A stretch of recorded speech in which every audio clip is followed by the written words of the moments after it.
Mark సువార్త 4వ అధ్యాయము మొదటి నుండి చదువుతున్నాను, వినండి. ఆయన సముద్ర తీరమున మరల బోధింపనారంభింపగా బహుజనులు ఆయన యొద్దకు కూడి వచ్చి ఉన్నందున ఆయన సముద్రములో ఒక దోణి ఎక్కి కూర్చుండెను.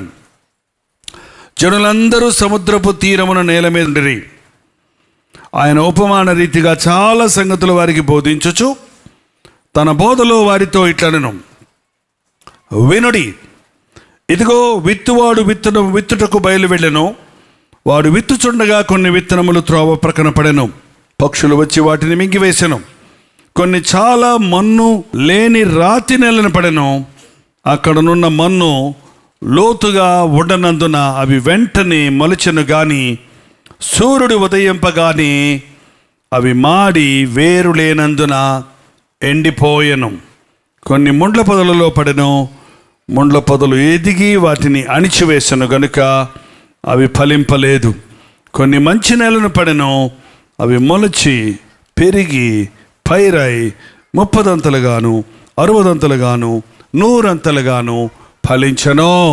యేసుక్రీస్తు మీటింగ్ పెట్టినప్పుడు కూడా వాల్ పోస్టర్ లేవు, హ్యాండ్ బిల్స్ లేదు, అడ్వర్టైజ్మెంట్ లేదు. కానీ ఆయన ఎక్కడికైనా వెళ్ళాడంటే జన సమూహాలు గుంపులుగా పరిగెత్తుకుంటూ వచ్చేవారు. ఒక సముద్ర పొట్టుకు వెళ్తే పెద్ద జనసమూహం వచ్చేసింది. ఇంకా వాళ్ళు మీద పడిపోతుంటే ఆయన ఏం చేశాడుదండి, పులిపిట్టు ఇవన్నీ లేవు కదా, ఏం చేశాడు, దోణి ఎక్కి ఆ దోణిలో కూర్చొని ప్రసంగం చేయటం మొదలు పెడితే జనులందరూ సముద్రపు తీరాన నిలబడి వాక్యం వింటున్నారు.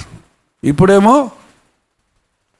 మేము నిలబడి ప్రసంగం చేస్తుంటే మీరందరూ హాయిగా కూర్చొని వింటున్నారు.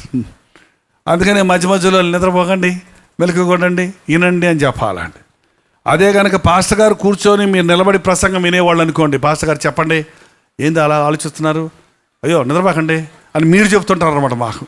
ఎందుకంటే మంచి సోఫాలు వేసుకొని కూర్చుంటున్నారు కొంతమంది పాస్టర్ గారు. మీటింగ్లో హాయి కూర్చొని బైబిల్ చదవమ్మా, ఎవరో బైబిల్ చదవారు ఒకళ్ళు ఏంటండి. కానీ ఈరోజు ఒక గొప్ప భాగ్యం, దేవుని సన్నిధిలో నిలబడే భాగ్యం. పాత నిబంధనలో దేవాలయంలో యాజకులు కూర్చోకూడదు, అక్కడ స్టూల్స్ లేవు, అక్కడ కుర్చీలు లేవు, ఎప్పుడు నిలబడే యాజకత్వం చేయాలి. ఈ రోజున బలిపీఠాల దగ్గర నిలబడాలి, రోధించాలి, మోకరించాలి, ప్రకటించాలి. దేవుని వాక్యం ప్రకటిస్తున్నప్పుడు వెలుగు కలుగుతుంది, పరిశుద్ధాత్మని కార్యాలు జరుగుతున్నాయి. యేసు ప్రభు ఒక ఉపమానాన్ని చెప్తున్నాడు, వినుడి. మొట్టమొదటి మాట ఏమంటున్నాడంటే, గోల కింద ఉన్నారుగేమో వాళ్ళు కూడా, ఏంటంటే గుంపులు వచ్చున్నారు కదా, అందరినీ కాన్సన్ట్రేట్ చేయడానికి వినుడి, వినండి. విత్తువాడు విత్తుటకు బయలు వెళ్ళెను. కొన్ని విత్తనములు తోవ ప్రక్కన పడెను, కొన్ని విత్తనములు రాతి నేలను పడెను, కొన్ని విత్తనములు ముళ్ళ పొదల్లో పడెను, కొన్ని విత్తనములు మంచి నేలను పడెను అని 4 విధములైన నేలలను గురించి ఆయన చెప్తూ ఉన్నాడు. సామాన్యమైన విషయాలు తీసుకొని గూఢమైన సత్యాలను చెప్పేవాడు ప్రభు.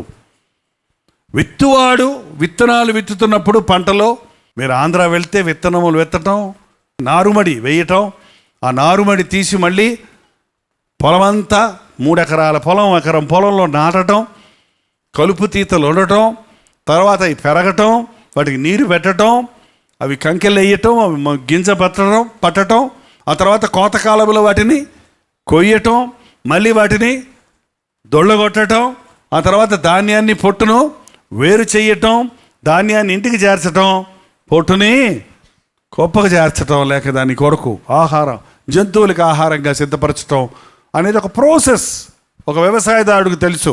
ప్రభు చెప్తున్నాడు, విత్తనాలు విత్తుకుంటూ వెళ్తున్నాడు. ఆ విత్తనాలు విత్తేవాడు దేవుని వాక్యం చెప్పేవాడు. ఆ విత్తనం దేవుని యొక్క వాక్యము, ఆ నేల వినేవారి యొక్క హృదయము. విత్తేవాడు ఒక్కడే, విత్తనము ఒకటే, కానీ నేలలు ఎన్ని ఉన్నాయి ఏంటండి? ఒక్కడే ప్రసంగం చేస్తున్నాను, ఒక వచనమే చెప్తున్నాను. ఇన్ని రకాలు మీరందరూ వింటున్నారు. ఈ వాక్యం విన్న వాళ్ళందరూ ఒకేలాగా ఆశీర్వదించబడుతున్నారా? ఒకేలాగా మారుతున్నారా? ఒకే ఆశీర్వాదాన్ని పొందుతున్నారా? ఒకే విధంగా ఫలిస్తున్నారా అని ఆలోచిస్తే కారణం ఏంటంటే, విత్తనం సరిగా ఉన్నా, విత్తువాడు సరిగా విత్తినా, నేల సరి లేకపోతే పంట పండదు. విత్తుకుంటూ పోతున్నప్పుడు కొన్ని త్రోవ పక్కన పడ్డాయి. త్రోవ పక్కన అంటే పొలాల్లో మీరు గట్టుల్లాగా ఉంటాయి చూస్తారా, నడిచి వెళ్తున్నప్పుడు రాయిలాగా అయిపోతుంది, అక్కడ పెడసగట్టిపోద్ది. అక్కడ విత్తనం పడిందంటే భూమి లోపలికి వెళ్దాం, పైనే ఉంటుంది. ప్రభు చెప్తున్నాడు, కొంతమంది దేవుని మాటలు వింటుంటారు, అసలు వాళ్ళ హృదయంలోకి వెళ్ళవవి, హృదయంలోనికి వెళ్ళవు, వాటికి అర్థం కాదు, వాళ్ళకి వాడి హృదయంలో వాక్యం వినబడదు, వాళ్ళకి తెలియదు, అసలు అర్థం కాదు. కాబట్టి ఎంత వాక్యం విన్నా సరే ఏం జరగదు వాళ్ళకి. విత్తిన వాక్యాన్ని ఆకాశ పక్షులు వచ్చి ఏం చేస్తున్నాయి, నేల తావ పక్కన పడిన విత్తనం బయట కనపడతా ఉంటుంది, లోపలికి వెళ్ళదు. కాబట్టి పక్షి వచ్చి ఏం చేస్తుంది, దాన్ని ఎత్తుకెళ్ళిపోతుంది. అలాగే కొందరు హృదయాల్లో సంవత్సరాల తరబడి ఆలయాల్లో వింటారు, టీవీల్లో వింటారు, ప్రసంగాలు వింటుంటారు, కానీ ఏ మార్పు కానీ, ఏ గ్రహింపు కానీ, ఏ స్పందన కానీ ఉండదు. కారణం ఆ వాక్యం వారిలో నిలిచి ఉండటం లేదు. ఆకాశ పక్షులు, సాతానుగాడండి ఎప్పుడు కూడా సిద్ధంగా ఉంటాడు. వాడికి బాగా తెలుసు దేవుని వాక్యం చాలా బలమైంది. దేవుని వాక్యం బండలను పగలగొట్టు సుత్తి వంటిది, చెత్తను కాల్చు అగ్ని వంటిది, సాకలివాణి సబ్బు వంటిది, కంసాలివాణి అగ్ని వంటిది. ఏంటండి, ఆయన వాక్యం పడిందా అది ఊరకనే ఎదుకు రాదు, అది ఫలిస్తుంది అన్నాడు. కాబట్టి వాక్యం మన హృదయంలోకి వెళ్ళిందంటే హృదయంలో పరివర్తన కలుగుతుంది, పశ్చాత్తాపం కలుగుతుంది, పరిశుద్ధాత్ముడి కార్యం జరుగుతుంది. కాబట్టి సాతానుడు వాక్యం లోపలికి వెళ్లకుండా ఎత్తుకెళ్ళిపోతాడు. సాతాను శక్తులతో నింపబడిన వాడు దేవుని మాటలు వినలేడండి. ఒకసారి ఒక సహోదరుని దెయ్యం పట్టిన ఆమెను తీసుకొచ్చారు నా దగ్గరికి. ఆమె వేరే చర్చికి వెళ్తుంది, కానీ నా దగ్గర ప్రార్థన తీసుకొచ్చారు వారి బంధువులు, మన చర్చికి వస్తారు కాబట్టి. ఆమెను అడిగాను, ఏమా చర్చికి వెళ్తావా నువ్వు? వెళ్తానండి. వాక్యం వింటావా? తెలీదండి. తెలీదంటే ఏంటమ్మా? పాయిగారు ప్రార్థన చేసుకుందాం అన్నప్పుడు కళ్ళు మూసుకుంటానండి. తండ్రి కుమార పరిశుద్ధాత్మనామంలో ఆమె అన్నప్పుడు కళ్ళు తెరుస్తానండి. మధ్యలో ఏం చెప్పారు నాకేం తెలియదండి. ఏంటంటే గంటసేపు కూర్చుంటుందట, ప్రారంభ ప్రేయర్లో కళ్ళు మూసుకుంటుందంట, చివరి ప్రార్థనలో కళ్ళు, మధ్యలో ఏమీ అర్థం కాదు, మనసులోకి వెళ్ళదు, మొత్తం మంది ఇచ్చినట్టుగా ఆ డమ్మీ కూర్చొని ఉంటుందంటండి. ఎవరో సాతాను లోపట చెవులు మూసేస్తున్నాడు. సాతాను లోపట కూర్చొని అనేకులను నాశనం చేస్తున్నాడు. సాతాను శక్తులతో నింపబడిన వారికి నిద్ర పట్టదు, అన్నం తినలేరు, విపరీతంగా ప్రవర్తిస్తారు. ఒక్కొక్క సమయాల్లో ఇంట్లో ఉన్న అద్దాలు, గ్లాసులు, ఫోటోలు పగలగొడతారు. ఒకసారి ఊరికే కోప్పడి అమ్మను కొడతారు, నాన్నను కొడతారు, ఇంట్లో వాళ్ళను, భర్తను కొడతారు, ఇంట్లో ఉన్న వాళ్ళ మీద తిరగబడతారు, కేకలేస్తారు, పిచ్చి పిచ్చిగా మాట్లాడతారు, లేకపోతే మూల కూర్చొని ఏడుస్తూ ఉంటారు. ఈ సిమ్టమ్స్ ఏమన్నా ఉన్నాయంటే అవి దురాత్మల చేత పట్టబడిన వ్యక్తులు అని గుర్తించండి. అటువంటి వారు దేవుని వాక్యం లోపలికి వెళ్ళదు కాబట్టి విడుదల పొందలేరు. అట్టి వారి కోసం యేసుక్రీస్తు నామములో గద్దించి ఉపవాస ప్రార్థనలో ఉంచి నూనె రాసి ప్రార్థన చేయాలని దేవుని వాక్యం సెలవిస్తూ ఉంది. ఉదయగిరిలో దెయ్యాలండి, అబ్బా ఇప్పుడు సోమశల ప్రాజెక్ట్ వచ్చిన తర్వాత తగ్గాయి. అంతకుముందు ఎడారి అయింది కూడా. ఆ ఎడారుల్లో విపరీతమైన దురాత్మ శక్తులు ఉండే, ఎండిన ఎడారుల్లో తిరుగుతుంటాయి. అనేక మంది ఆ దెయ్యాల చేత స్త్రీలు పట్టబడేవారు.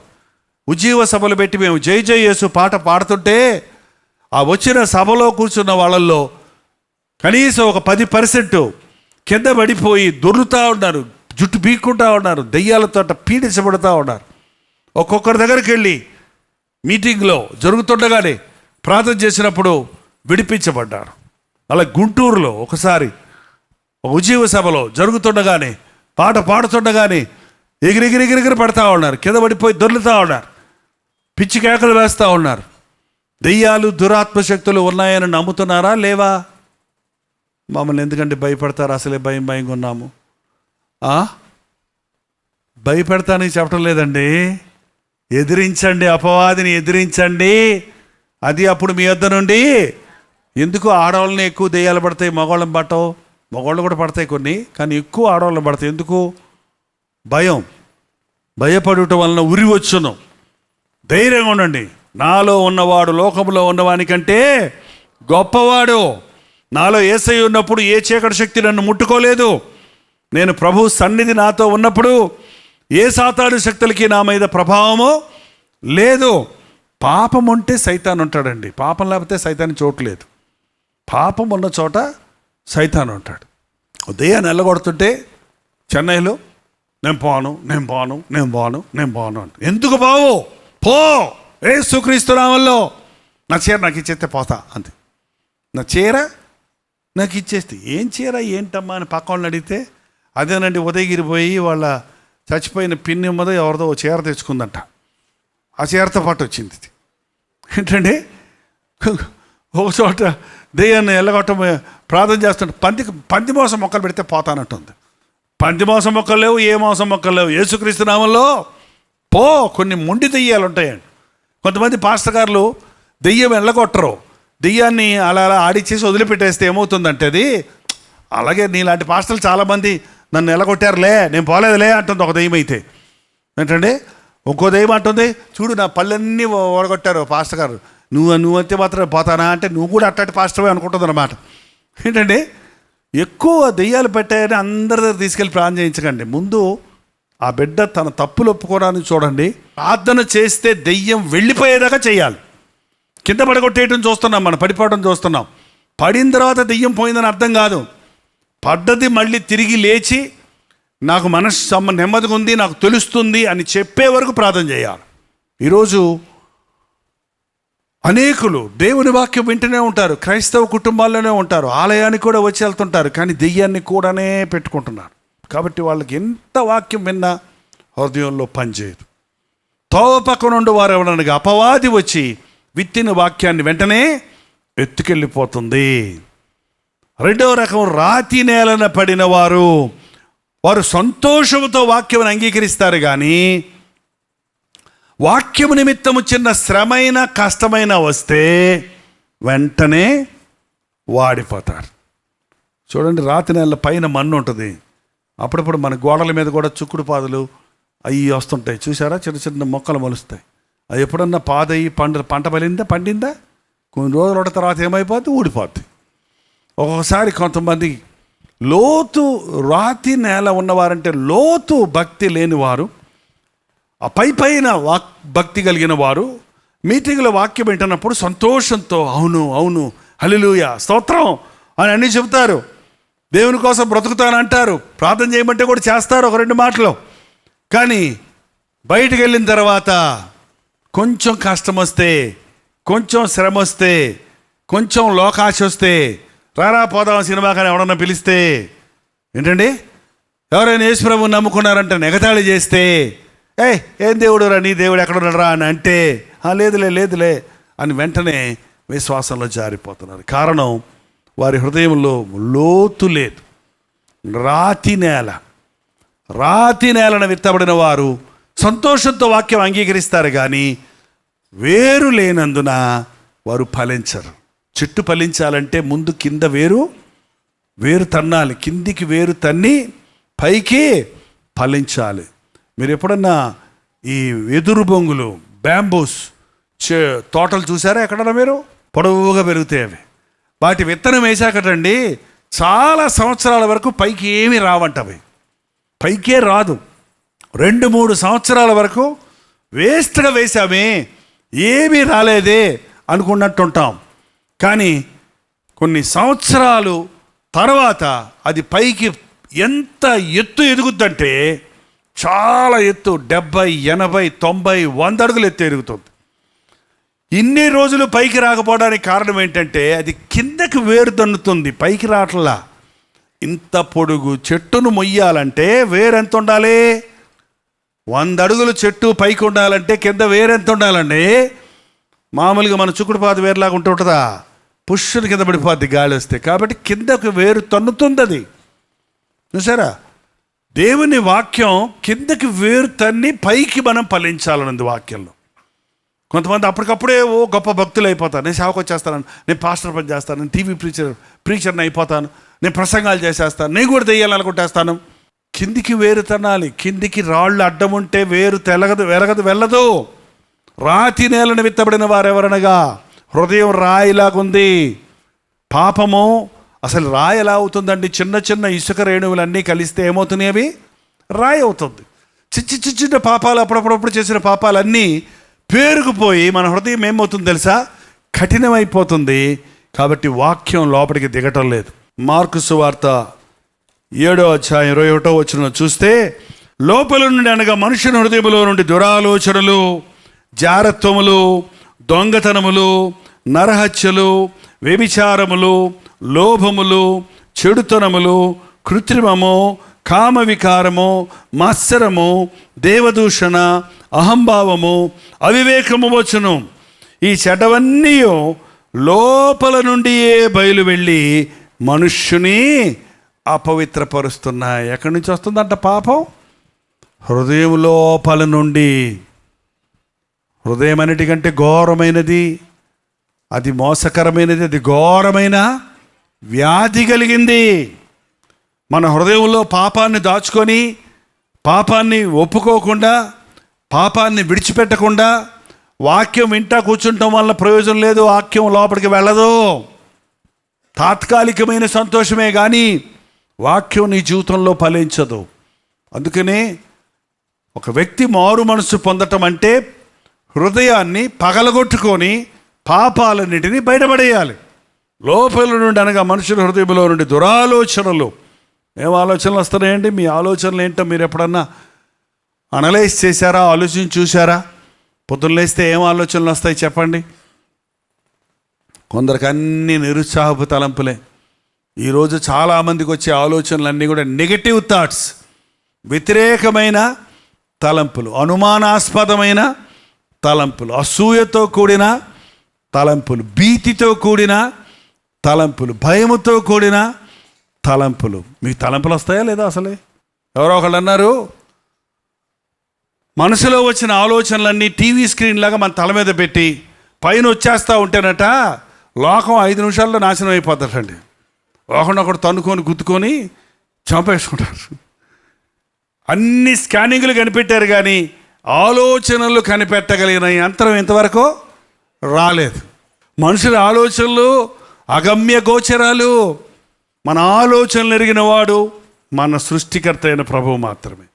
నీ మనసులో ఏమనుకుంటావు నీ భర్తకు కూడా తెలియదండి, నీ భార్యకు కూడా తెలియదు, నీ ఎదుటి వ్యక్తికి తెలియదు. చూసారా? మన ఆలోచనలో చాలా శాతం ఆలోచనలు మంచివి కావు. అవి అసూయతో, కోపంతో, అనుమానంతో, భయంతో నిండినటువంటి దురాలోచనలు. ఒక అందమైన స్త్రీని చూడగానే ఆమె నా భార్య అయితే బాగుండే. ఏం ఆలోచన అది? పరపురుషుని భార్య, నీకు వివాహమైంది, మరో స్త్రీని చూసి ఆశించటం వ్యభిచారపు ఆలోచన. ఇంకొకళ్ళు వస్తువులు చూసి అది నాకు కావాలి, అది ఎట్టన్నా కాజేయాలి అనే ఆలోచన ఏంటిది? దురాలోచన. ఆహాబు నాబోతు యొక్క ద్రాక్ష తోట చూశారంట, భలే పండి ఉందంట, ద్రాక్ష గుత్తులుగా ఉన్నాయంట. ఆ తోట నాకు కావాలంటున్నాడు. అంటే పక్కోడికి ఉందే చిన్న తోట, ఈయన రాజు, కావాలంటే అలాంటి ఎన్ని తోటలు నేర్చుకోవచ్చు, కానీ ఆ తోటే నాకు కావాలంటాడు. పిలిపించి నాకు ఆ తోట ఇవ్వమంటే, అయ్యా మా పితరులదయ్యా, అది ఇవ్వనయ్యా, మా తల్లిదండ్రులు ఇచ్చింది ఆయన, అది ఉన్నదే మాకు, అది నేను ఇవ్వలేనని చెప్తే ఫోన్లే అనొచ్చు కదా. మూతు ముడుచుకొని మంచం ఎక్కి పడుకున్నాడు అట్టండి. భార్య వచ్చి ఏంటండి పడుకున్నారు అంటే, ఆ నాబోతు పొలం ఇవ్వనను, ద్రాక్ష తోట ఇవ్వనన్నాడంటే నేను ఉన్నానుగా, నేను ఇప్పిస్తానులే అందంట. ఇదంటే భర్త పొజిషన్ భార్య, భార్య పొజిషన్ భర్త తీసుకుంటారు కొంతమంది. ఏంటంటే భర్త భార్యతో చెప్పాల్సిన మాట అది, కానీ ఇక్కడ భార్య భర్తతో చెప్తుంది. దుర్మార్గురాలంటే యెజబెల్ అతన్ని చంపించి ఆ పొలాన్ని ఇప్పిస్తానికి ప్రయత్నించింది. ఎంత కీడు నాశనం తెచ్చుకుందో, సొంత కొడుకును పోగొట్టుకుంది. తన కుక్కలు వచ్చి తన రక్తం నాకాయి, తన భర్తను పోగొట్టుకుంది, రాడిగా ఉన్న సమస్తం పోగొట్టుకుంది. ఒక్క దురాలోచన, ఒక చెడ్డ ఆలోచన ఎన్ని కీడులకు దారి చేస్తాయి.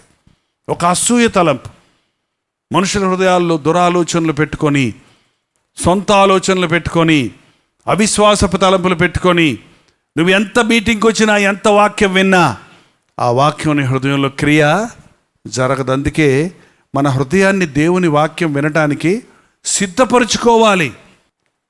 ఏదైనా ఒక పని ప్రారంభిస్తే దానికి సిద్ధపాటు ఉండాలి. ఈరోజు దేవుని మాట వినాలి, ఈరోజు దేవుడు నాతో ఏం చెబుతాడో తెలుసుకోవాలి, నాకున్న ఈ గడ్డు సమస్య కొరకు ప్రార్థన చేయించుకోవాలి, నా ఇంట్లో ఈ కొరత ఉంది, నా బిడ్డల విషయమై ప్రార్థన చేయించాలి, మా బిడ్డల పెళ్ళిళ్ళ విషయమై ప్రార్థన చేసుకోవాలి, బిడ్డల ఎగ్జామ్స్ విషయమై ప్రార్థన చేయాలి అనే ఒక ఆలోచనతో సిద్ధపడి ఇంటి దగ్గర నుంచి వచ్చారనుకోండి, అప్పుడు మీకు తప్పకుండా మీ హృదయ వాంఛలు తీర్చబడతాయి. వినుటకు వారి మనస్సు కొనరు గనుక వారు వినలేకపోయిరి అని ఇర్మియా గ్రంథంలో ఉంది. ఒకసారి చూడండి, ఇర్మియా 6:10. విందురని నేను ఎవరితో మాట్లాడేదను, ఎవరికి సాక్ష్యం ఇచ్చేదను, వారు వినుటకు తమ మనస్సు సిద్ధపరచుకొనరు గనుక వినలేకపోయిరి. ఇదిగో వారు యెహోవా వాక్యమందు సంతోషము లేని వారై తృణీకరింతురు. ఇర్మియా గ్రంథం 6వ అధ్యాయం 10వ వచనం అండర్లైన్ చేసుకోండి. వినుటకు వారి మనసును సిద్ధపరచుకొనరు గనుక వినలేకపోయారు. విన్నా కూడా సంతోషంతో వినటం లేదు. విన్నా కూడా ఏదో ఏంటండి, మీరు ఈ రేపు రిజల్ట్స్ వస్తాయి కదా, ఆ రిజల్ట్స్ వచ్చినప్పుడు ఇప్పుడు మార్క్ షీట్ కూడా వచ్చేస్తుంది. ఆ మార్క్ షీట్ చూసుకున్నప్పుడు మీ అబ్బాయి పేరు కనబడే వరకు అన్ని పేర్లు వస్తుంటాయి. ఆ పేర్లలో ఉన్నవన్నీ, ఆ పేరు చూసి మా వాడిది కాదని గడగడ కిందకి వెళ్ళిపోతారు, అంతేనా? మీ అబ్బాయి పేరు చూడగానే ఏం చేస్తారు? వెళ్ళిపోతారు కిందకి. ఏం చేస్తారు? ఆతృతతో ఆ లైన్ అంతా చూసుకొని ఎన్ని వచ్చాయి, ఏ క్లాస్ వచ్చింది, ఎంత గ్రేడ్ వచ్చింది అని చూస్తారు. అదే కదండి. ఏంటండి, దేవుని వాక్యం వింటున్నప్పుడు అందరి రిజల్ట్స్ ఎట్టొస్తే నాకెందుకు అన్నట్టు, ఏంటో ఆయన చెప్తున్నాడు నాకు కాదు లేదు అన్నట్టు వింటుంటారు. కానీ హృదయం సిద్ధపరుచుకున్నవాడు, నాతో దేవుడు మాట్లాడే మాట పోగొట్టుకుంటానేమో, ఎప్పుడు నా పేరు వస్తుందా, ఎప్పుడు నాకు అవసరమైన మాట వస్తుందా అని ఆతృతతో వింటాడు, సంతోషంతో వింటాడండి. నిజమైన సంతోషం క్రైస్తవుడికి దేవుని సన్నిధిలో, టీవీ దగ్గర కాదు, స్నేహితులతో కాదు, బయట లోకంలో కాదు, దేవుని బిడ్డలతో సంతోషించాలి. ప్రార్థన. ప్రతి ఒక్కరు నోరు తెరిచి ఒక చిన్న మాట చెప్పండి. ఇన్ని రోజుల నుంచి వాక్యం వింటున్నానే, ఇన్ని సంవత్సరాల నుంచి దేవుని మందిరానికి వెళ్తున్నానే, ఇంకా నా జీవితంలో ఆశీర్వాదం లేదేంటి? దుష్టుడు నా హృదయంలో వాక్యాన్ని ఎత్తుకుపోతున్నాడా? దురాత్మ శక్తులు ఇంకా నా మీద ప్రభావం కలిగి ఉన్నాయా? నా ఇంటిలో దుష్ట శక్తులు నీ నామంలో బంధించుము నాయన. మా హృదయాలలో చీకటి శక్తులకు చోటు లేకుండా చేయి తండ్రి. మూఢనమ్మకాల నుంచి మమ్మల్ని విడిపించు నాయన. ముహూర్తాల నుంచి మమ్మల్ని విడిపించు నాయన. వాస్తు వంటి కార్యాల నుంచి మమ్మల్ని విడిపించు నాయన. నా ప్రభు దీవిస్తే అది దీవెన అన్న విశ్వాసం మాకు దయచేయి అని ప్రార్థన చేయండి. పరిశుద్ధుడా, ఒక్కసారి చూడు నాయన. నీ బిడ్డలు వారి చేతులెత్తి నీ ఆశీర్వాదాలు కావాలని నీ సన్నిధిలో విలపిస్తున్న వారి హృదయాల్లో చూడు. మొరలను ఆలకించుము నాయన. నజరుడైన యేసుక్రీస్తు నామములో ఇక్కడ కూడి ఉన్న వారి జీవితాల్లో ఉన్న ప్రతి విధమైన శాపమును కొట్టివేయుచున్నాము తండ్రి. అభివృద్ధి దయచేయము, ఆశీర్వాదము దయచేయము. కరువు నుండి మమ్మల్ని తప్పించు నాయన. కన్నీటి నుండి మమ్మల్ని విడిపించు నాయన. శాపముల నుండి మమ్మల్ని విడిపించు ప్రభువా. నష్టము నుండి మమ్మల్ని విడిపించము నాయన. ఫలించే వారిగా చేయి తండ్రి. దీవించబడిన వారిగా చేయి నాయన. నీ చేత హెచ్చించబడిన వారిగా చేయి ప్రభువా. ప్రతి కీడు నుండి మమ్మల్ని విడిపించుము తండ్రి. పరిశుద్ధాత్మను మాకు దయచేయము. సర్వ సత్యములోనికి మమ్మల్ని నడిపించుము. యేసు క్రీస్తు నామములో అడుగుచున్నాము తండ్రి. మన తండ్రి అయిన దేవుని యొక్క ప్రేమయు, కుమారుడైన క్రీస్తు యొక్క కృపయు, ఆదరణకర్త అయిన పరిశుద్ధాత్మ యొక్క సహవాసమును కూడి వచ్చిన మనందరికీ ఇప్పుడును సదాకాలమును తోడయుండును గాక. ఆమేన్, ఆమేన్, ఆమేన్.